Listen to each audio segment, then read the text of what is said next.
Yo, what's good? It's your boy ChampReacts, and I'm back with another banger. The rise of Bronx drill, OGs versus YGs versus Sevside, man. Yeah, I don't know nothing about this, man. Hey, but my uncle from the Bronx, he told me to check this out, man. So we gonna check it out, man. Rise of Bronx drill, man. Let's get right to it. For sure. Teenager in the Bronx. Police believe the victim, 13-year-old Jerian Elliott, was not an innocent bystander and could have been targeted. Okay. The shooting happened this afternoon on East 186th. Damn, you killed somebody at the Bronx Zoo, nigga. You killed somebody at the Bronx Zoo, nigga. It's like that, bro. That's tough. Shows Jerian Elliott in red pants. Shots zing through the air. Within seconds, he scrambles inside a restaurant. A crowd surrounds him. Police say he got shot in the ankle and chest. Another weekend of deadly gun violence in New York City. 4 teenagers were shot in separate incidents. 3 of them died. Around 11:30 Sunday night by the corner of East 178th Street and Webster Avenue in the Bronx, police say 2 men pulled scooters up next to a cab Medrano was taking to a recording studio. They then shot him in his head and chest, killing him. Make sure you drink water. Violence here in the Bronx is at a level we have not seen in decades.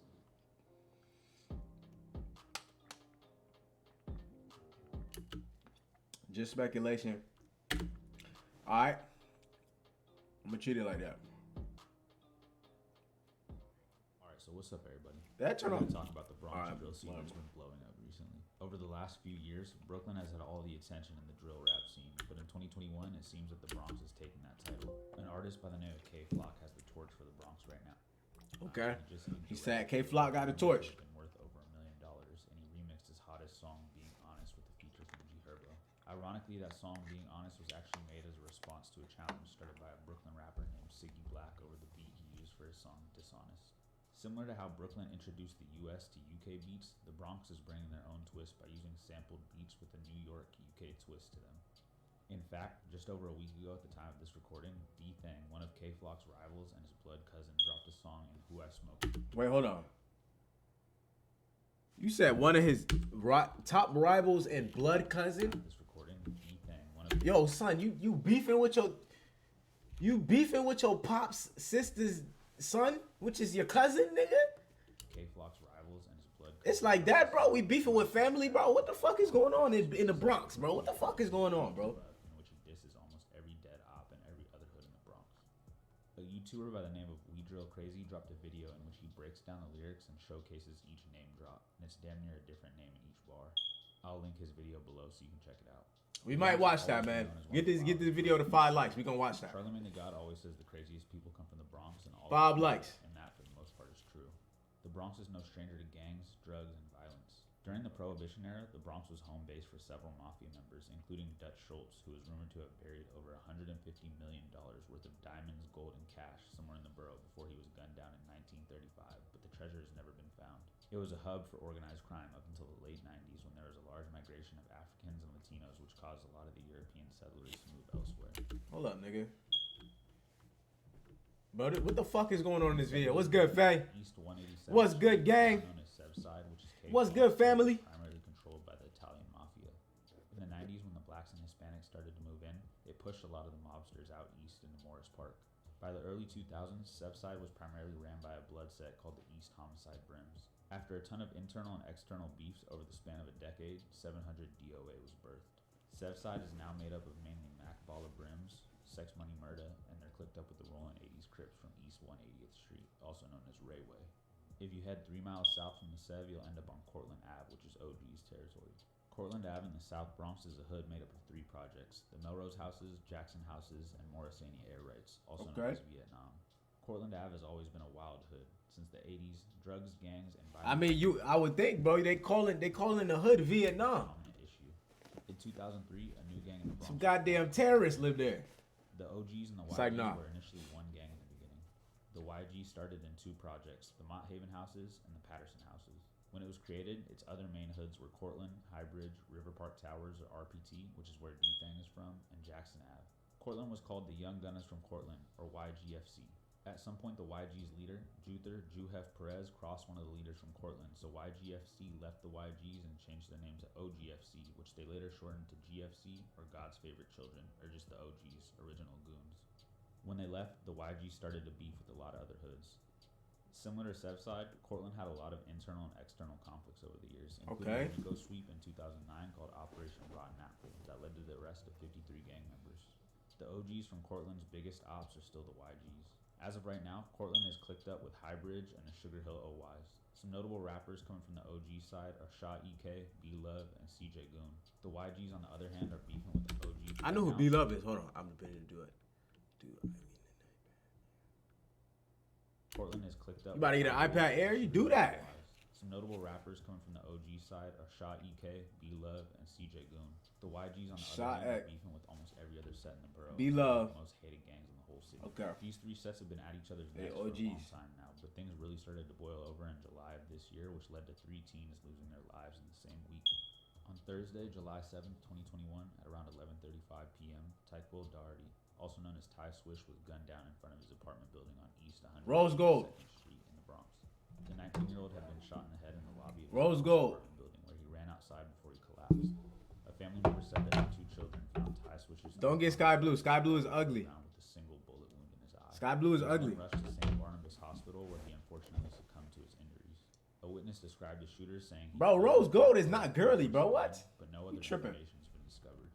Ty was described as a good kid by his family and neighbors, but he was a gang member pushing sex money murder, and he was unfortunately caught lacking. It would only take 4 days for his side to get their get back, though. Police believe the victim, 13-year-old Jerian Elliott, was not an innocent bystander and could have been targeted. Surveillance shows Jerian Elliott in red pants. Shots zing through the air. Within seconds, he scrambles inside a restaurant. A crowd surrounds him. Police say he got shot in the ankle and chest. On Sunday, July 11th, 2021, at around 3 p.m., Jerian Elliott, also known as Jay Green, the Rolling 80s Crips, was walking down East 187th Street with a friend. Surveillance footage would capture the 2 boys walking in front of Angel's Cafe when that's not a lot for an iPad. A black sedan had come to a stop in front of the cafe, and a man got out and opened fire on the teens. He was seen crawling into the cafe and was brought to the hospital shortly after, but unfortunately he didn't make it. At only 13, he had already been arrested 8 times, and investigators say he was at the scene of the crime when 19-year-old Ty Swish was killed. Although it isn't believed he was the shooter. At the end of September, a 16-year-old that goes by the name Dolo G's was picked up as J-Rip's alleged killer, but there isn't much public information surrounding this because he's still a juvenile. Less than 8 hours after J-Rip was killed, another teen would meet a tragic end in a retaliation hit. Around 11:30 Sunday night by the corner of East 178th Street and Webster Avenue in the Bronx. Bet, I got you. Police say 2 men pulled scooters up next to a cab Medrano was taking to a recording studio. They then shot him in his head and chest, killing him. 16-year-old Ramon Gil Medrano, a rapper that went by the name Raw G's and had ties to the 800 YGs, got into an Uber on his way to hang out with a friend. Shortly after he was picked up, 2 men on a scooter pulled up alongside the car and opened fire, hitting Raji's in the head 3 times. On a scooter, my nigga? Yo, if your ops pulling up on a scooter, bro, and catch you lacking, bro, you don't need it, bro. You don't need to have no ops, bro. You need to get out your gang, my nigga. Your ops is pulling up on you on a goddamn scooter, you know, pedaling their feet and shit, or one of them electric scooters and shit. You know what I'm saying, bro? It's hard to ride on them shits with one hand. You gotta pull the glick out, and while you with one hand on the scooter and shit, bro. Come on, bro. Come on, bro. Y'all gotta do better, bro. The driver can be seen flinching as the shots go off, and he seemingly y'all gotta do better, bro. Young man, as he looks back at the boy's lifeless body. Investigators believe that Raji's was also at the scene of J-Rip's murder, and he was targeted because he quickly took to social media to mock J-Rip just hours before he himself lost his life. A year prior to his passing, Raji's had survived a shooting that had almost taken his life. He was in the hospital in critical condition for several days, but finally pulled through.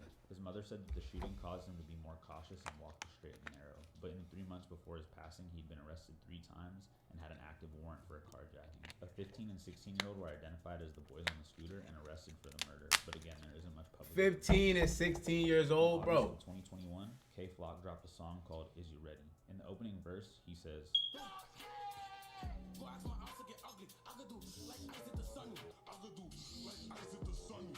referencing one of the greatest movies ever made, Paid in Full.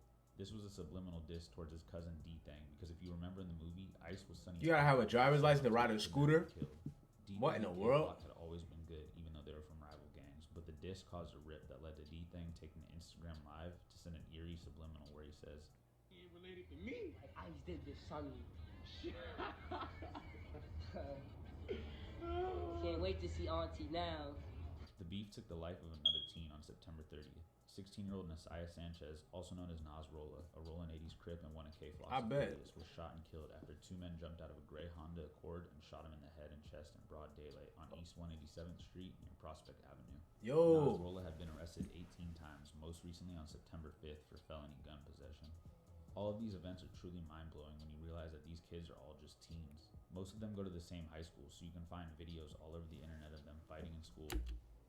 They go to the same high school, bro. Oh my god, bro. This shit is sick. It makes it more disturbing that with the rise of social media, many of these killings are broadcasted on the internet for everyone to see. Some of the rappers are actually really talented and they make good music, but they literally commit crimes and then admit to them in their songs. If you ever want to get caught up on what's going on in the Bronx streets, just listen to the latest drill song and you can hear all about it. It's only a matter of time before things escalate and we see these hoods going down for RICO cases, and that's if they can even stay alive long enough to make it to 18 to even get arrested. They're literally gambling with their lives daily. People like K-Flock, D-Thang, and the other talented artists need to realize that they have a lot of eyes on them right now and need to get out of the hood ASAP because they have a golden opportunity in front of them. We'll just have to wait and see how this one plays out. Let me know what you guys want to see in the comments below. Thanks for watching, and I'll catch y'all on the next one. Damn, bro. These shits is some teens, bro. These kids is some teens, bro. Go to the same school, bro. Come on now. Y'all need to be beefing over. Y'all don't need to be beefing at all, bro. Y'all go to the same school. Beef with another school, bro. What the fuck is wrong with y'all, bro? Hey, that shit don't make no sense to me. Hey, man, if you like that video, man, go ahead and like, comment, subscribe. Turn on post notifications if you don't got them turned on, man. It's your boy ChampReacts, and we out for sure.